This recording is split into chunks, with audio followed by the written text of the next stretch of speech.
You are sitting in a meeting, someone says something, not cruel, just sharp, and before your brain catches up, your eyes betray you. A burn behind the lids, a tightening in the throat. You stare at the table. You tried to suppress the feeling. It rises anyway.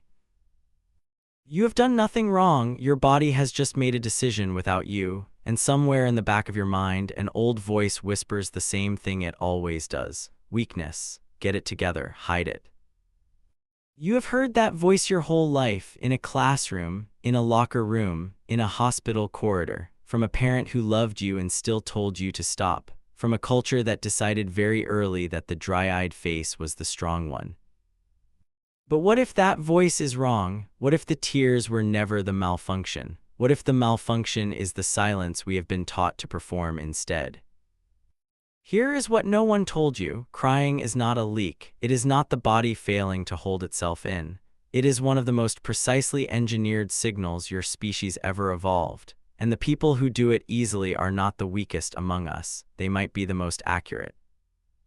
In 1981, a biochemist named William Frey at the Ramsey Medical Center in Minnesota did something strange. He collected tears. He gathered volunteers into a small room. He had them watch sad films. He pressed tiny glass vials against their cheeks and caught the tears as they fell. Then he had the same people peel onions and catch those tears too. Then he compared the two.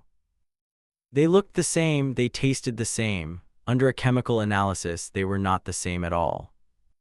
The emotional tears carried higher concentrations of stress hormones, ACTH, prolactin, leucinenkephalin, a natural painkiller the body makes when it needs to soothe itself. The tears were not just water leaving your face. They were the body excreting the chemistry of distress, a drainage system for the nervous system itself. Crying does not announce that you are overwhelmed. It is part of how your body stops being overwhelmed. The relief you feel afterward is not in your head. It is a measurable shift in your blood. But that is only the chemistry. The deeper story is who cries and why some of us cry so much more easily than others. For that, you need Vingerhoets, a Dutch psychologist at Tilburg University who has spent 30 years studying nothing but human crying. He has surveyed criers across more than 30 countries. He has tracked who cries, how often, for what reasons. His book, Why Only Humans Weep, published in 2013, mapped what easy criers actually have in common. They are not less regulated, they are not more fragile, they score higher on two specific traits: empathy and interoception. Interoception is a word you should know. It is the ability to feel what is happening inside your own body. The pulse in your wrist, the tightness in your chest, the warmth rising in your face, the slow tilt of your breathing when a memory arrives uninvited. People who cry easily have unusually sharp interoception. Their bodies are reporting back to them honestly. The signal is not louder. The receiver is more accurate. The people you have been told are too sensitive are not broken instruments. They are instruments that have been tuned more finely. They feel earlier. They register more. They cannot pretend not to know what their body already knows. And then there is the most unsettling finding of all. Tears, the emotional kind, are uniquely human. The neuroscientist Robert Provine spent years studying this. No other animal produces tears for social or emotional reasons. Crocodiles do not cry in grief. Dogs do not weep at a funeral. Babies of every species cry out. But only humans leak salt water from their eyes in response to grief, beauty, relief, or being seen. Tears evolved as a signal, a specific one. They are almost impossible to fake convincingly. You cannot summon them on command, which means when someone sees your tears, their brain registers something rare, an honest report, a signal that bypasses the usual suspicion we hold for every other social display. In 2011, a team led by Shani Gelstein at the Weizmann Institute ran an experiment that should be more famous than it is. They collected emotional tears from women. They had men sniff them without knowing what they were sniffing. Just a clear, odorless liquid on a pad. As far as the men knew, it was saline. The men's testosterone dropped, their physiological arousal dropped. Brain scans showed reduced activity in regions linked to aggression. The tears were not just visual, they were chemical. A silent message that turned down hostility in the person nearby. The men did not know they were receiving anything. The signal arrived anyway. Tears do not just express your state, they change the state of everyone close enough to receive them. The easy crier is not failing at composure.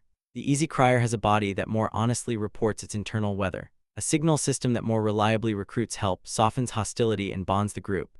In the long arc of human evolution, this was not a liability. It was an asset. The ones who could not signal were the ones who suffered in silence. The ones whose tears came easily were the ones whose tribe knew to come closer.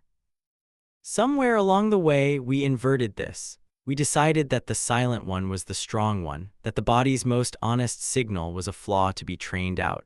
We rewarded the suppression and punished the message. And then we wondered why so many of us feel alone inside our own skin. Watch yourself for a week. Notice when your eyes prick at something you did not expect. A song that catches you in the car, a stranger's kindness at a checkout counter, a dog you saw on the street, the end of a movie you were not even paying attention to, a line in a book that arrives too quietly to defend against. Notice that you cry harder when someone finally acknowledges what you have been carrying than when you were carrying it alone.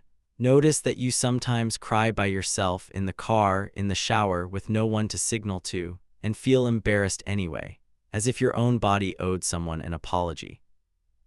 Notice the apologies that follow the tears. The sorry, the wiping, the laughing it off, the instinct to translate a true signal into a false one as fast as possible. That instinct is not weakness either. That is what suppression looks like in real time. That embarrassment is not yours. You inherited it from a culture that mistook the cure for the disease. Go back to that meeting, the one where your eyes betrayed you. Look at it again. Your body was not breaking down. Your body was doing what it was designed to do 300,000 years before you were born. It was telling the truth. It was asking the room to soften. The tears were never the weakness. The weakness was teaching you to hide them. The strength was always in the signal you were told to silence.